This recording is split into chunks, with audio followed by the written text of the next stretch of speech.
আমি আবার ড্রয়িং রুমে ফিরে এলাম। ইয়াসিন তখন মাইশাকে কিছু বুঝাচ্ছিল। আমি তাদের সামনে এসে ফাইলটা টেবিলের উপর রাখলাম। ইয়াসিন জিজ্ঞেস করলো এটা। আমি শান্তভাবে বললাম খুলে দেখো। সে ফাইল খুললো। প্রথম কয়েকটা পেজ দেখার পর তার মুখের ভাব বদলে গেল। এগুলো কি? আমি ধীরে ধীরে বললাম তোমার গত 3 বছরের সব খরচের হিসাব, ঢাকার ফ্ল্যাট ভাড়া, গাড়ির কিস্তি, ডে কেয়ার ফি, ফার্মেসির বিল, সবকিছু। মাইশা হঠাৎ চুপ হয়ে গেল। ইয়াসিন গলা শক্ত করে বলল তুমি এসব কোথা থেকে পেয়েছো? আমি হালকা হেসে বললাম এই কোম্পানির মালিক আমি, মনে আছে? সে কিছু বলল না। আমি এবার দ্বিতীয় কাগজটা সামনে এগিয়ে দিলাম।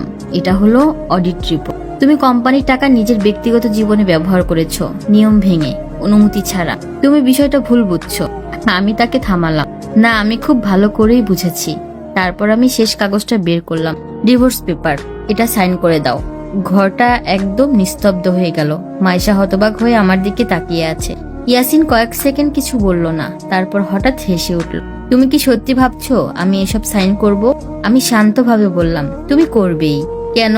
কারণ যদি না করো তাহলে আগামীকাল সকালেই তোমার বিরুদ্ধে মামলা হবে, ফাইন্যান্সিয়াল ফ্রড, ট্রাস্ট ভায়োলেশন এবং কোম্পানির তহবিল আত্মসাৎ। আমি প্রতিটা শব্দ খুব ধীরে ধীরে বললাম। তোমার সব প্রমাণ আমার কাছে আছে। তার মুখ সাদা হয়ে গেল। মাইশা ফিসফিস করে বলল ইয়াসিন এটা কি সত্যি? সে কিছু বলল না। আমি এবার সোজা হয়ে বসলাম। আর একটা কথা, এই বাড়ি আমার নামে, এই কোম্পানি আমার। তুমি এখানে অতিথি হিসেবেও থাকার অধিকার হারিয়েছো। সে দাঁড়িয়ে গেল। তুমি আমাকে বের করে দিচ্ছ? আমি বললাম না, আমি শুধু তোমাকে মনে করিয়ে দিচ্ছি এটা কখনোই তোমার ছিল না। মাইশার চোখে এখন স্পষ্ট আতঙ্ক। আমি তার দিকে তাকালাম। তুমি যদি এখানে থাকতে চাও থাকতে পারো, কিন্তু একজন ভাড়াটে হিসেবে। আর তোমার স্বামীর সব ঋণ শোধ করার দায়িত্ব তোমার উপর পড়বে।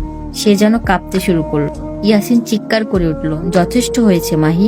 আমি ঠান্ডা কণ্ঠে বললাম না, এখনো শুরুই হয়। আমি শেষবারের মতো বললাম সাইন করো, শান্তভাবে চলে যাও। তোমার ছেলে নিয়ে নতুন জীবন শুরু কর, না হলে তুমি সব হারাবে। কয়েক মিনিট কেউ কোনো কথা বলল না। সে কাগজে সাইন করলো। 1, 2, 3। আমি নিঃশব্দে তাকিয়ে রইলাম। সব শেষ হওয়ার পর আমি ফাইলটা তুলে নিলাম। তারপর আমি দরজার দিকে ইশারা করলাম এখন তোমরা যেতে পারো। মাইশা চোখ নামিয়ে উঠে দাঁড়ালো। ইয়াসিন একবার আমার দিকে তাকালো। এতদিন এই বাড়ির প্রতিটা দেয়াল যেন আমার দিকে তাকিয়ে প্রশ্ন করত আমি কেন চুপ করে আছি। আজ প্রথমবার মনে হলো সেই প্রশ্নগুলোর জবাব আমি দিয়ে ফেলেছি। আমার হাতটা টেবিলের উপর রাখা ফাইলের উপর রেখে দিলাম। এই ফাইলটাই আমার শক্তি ছিল, আমার নীরব প্রতিশোধ। ফোনটা আবার বেজে উঠল। আমি জানতাম কে কল করেছে, আইনজীবীর আস। আমি কল রিসিভ করতেই সে জিজ্ঞেস করলো সব ঠিকঠাক হয়েছে কিনা। আমি শান্ত গলায় বললাম সব শেষ। সে কয়েক সেকেন্ড চুপ করে থেকে বলল এখন আসল কাজ শুরু হবে। আমি হালকা করে চোখ বন্ধ করলাম। হ্যাঁ, আমি জানতাম এই গল্পের সবচেয়ে কঠিন অংশটা এখনো বাকি। পরের দিন সকালটা অন্যরকম ছিল। আমি অনেকদিন পর নিজের জন্য চা বানালাম। বারান্দায় দাঁড়িয়ে সূর্যের আলো গায়ে লাগালাম। মনে হচ্ছিল অনেক বছর পর আমি নিজের জীবনে ফিরে এসেছি।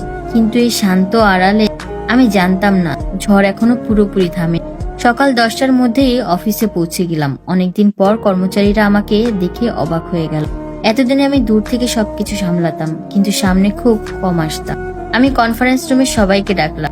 তারপর বললাম আজ থেকে কোম্পানির সব সিদ্ধান্ত আমি নিজে নেব। এতদিন যে ভুলগুলো হয়েছে সেগুলোর হিসাব এখন থেকে নতুন করে শুরু হবে। ঠিক তখনই আমার ফোনে একটা মেসেজ এলো, ইয়াসিন। আমি কয়েক সেকেন্ড স্ক্রিনের দিকে তাকিয়ে থাকলাম। তারপর মেসেজটা খুললাম। সে লিখেছে আমাদের কথা বলা দরকার। আমি কোনো উত্তর দিলাম না, ফোনটা উল্টে রেখে দিলাম। কারণ আমি জানতাম এখন সে কথা বলতে চায়। কিন্তু এতদিন আমি যখন কথা বলতে চেয়েছি তখন সে ব্যস্ত ছিল। দুপুরের দিকে ব্যাংক থেকে ফোন এলো।